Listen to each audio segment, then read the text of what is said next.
Sa mata.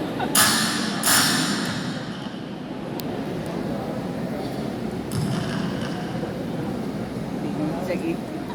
Hello? Hi! Thank you, thank you.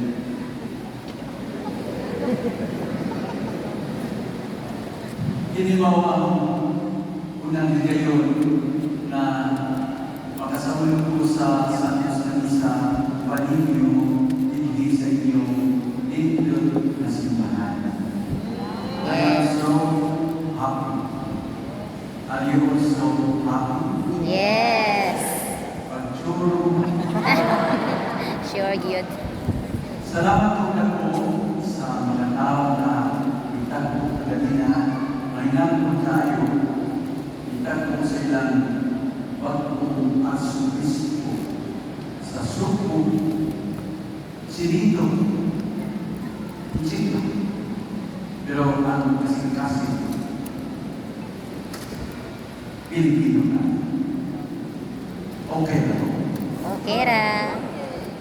So, salamat tayo, Manaluben, na hindi natuan bago po nga pagkukulan. I hope na kailan mo niya, no? Ako pa ba si Manaluben para mabago sa upan, no? Sa mata. Paano sa ako ang ninyo eh. Ako sa pagtahod sa tumaan, Episcopal Vicar na partikulan sa atong Mother Parish, si Father Lyndon Luis Nante.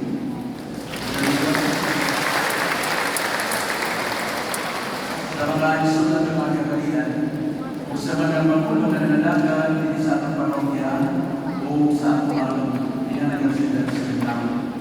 Kauban nato, of course, kalibay nato ang pagkikulan ni Mayor Matulan dito na sa Tree o sa iyang Vice Mayor si Vice Mayor IT o sa upang mga sakop sa Durano Family. Ngayon ba sa silang papakan?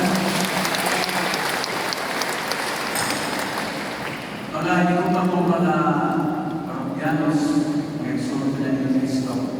Sa di pa lang po ipalayo ng akong 5 minutos na nawali. Kung yung ninyo, iniasa niya mga tapat. Ano iniasa niya mga tapat? Yaring na dayon, tingnahan, gamita ang imong dila sa pagsakyaw, hindi sa pagyaw-yaw. Gamit na imong lisa sa mga sili sa pagyaw-yaw.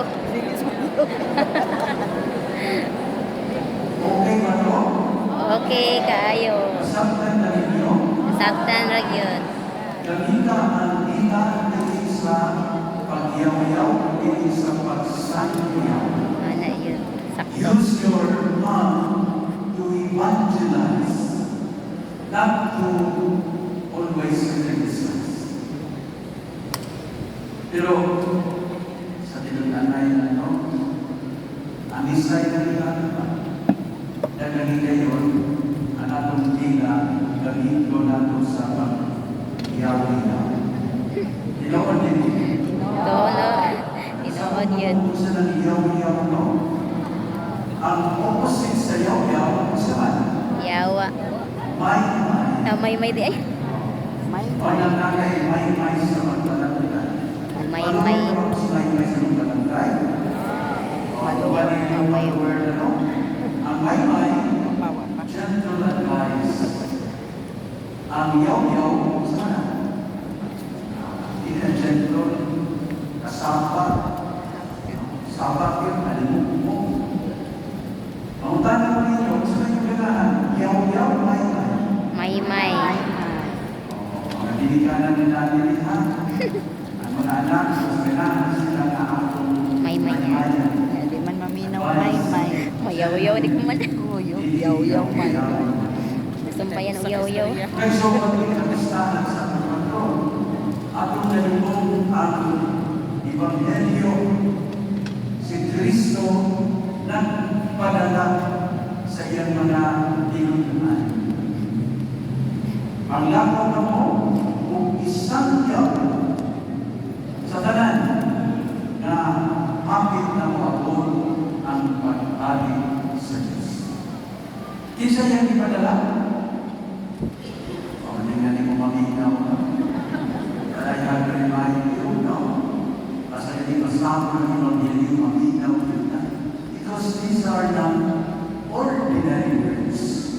These are God's words. Maminaw kay Kristo, ulo ng sabihin. Si Kristo ang nagsulti. Kung siya ang nagpadala, bilang ang tinunaan ang ipadala. Ang natuwa na lahat ng inyo. 72. 72 na eh. Now the number 72 is symbolic. Kaya man siya nagpadala. Ang una niya ipadala ang 12 na mga Stories. the 12 apostles that represent the ordained ministers. Mga kapalian, atau isunan. Sa ikadalawa kayo, yung ipadala, ibasa sa Panginoon kayo, 72, symbolic number, kaya sa karaang panahon, ang kalimutan, tinubuhan na nunay 72 sa mga naso. The number 72 represents all the baptized all over the world. Meaning, ang tanang pinunyagan, itawag ni Kristo na magsanginaw sa kalimutan. Amen? Amen. So, ini pagtawag ni Kristo, hindi para sa mga panin na, masabi ang mga fathers, mga madre, masabi ang mga ano, hindi lang sila, kundi itantanan ng mga pinunyagan. Ipadala kaniya sa kalimutan, hindi ang sunod-sunod, kundi ang mag-sanginaw.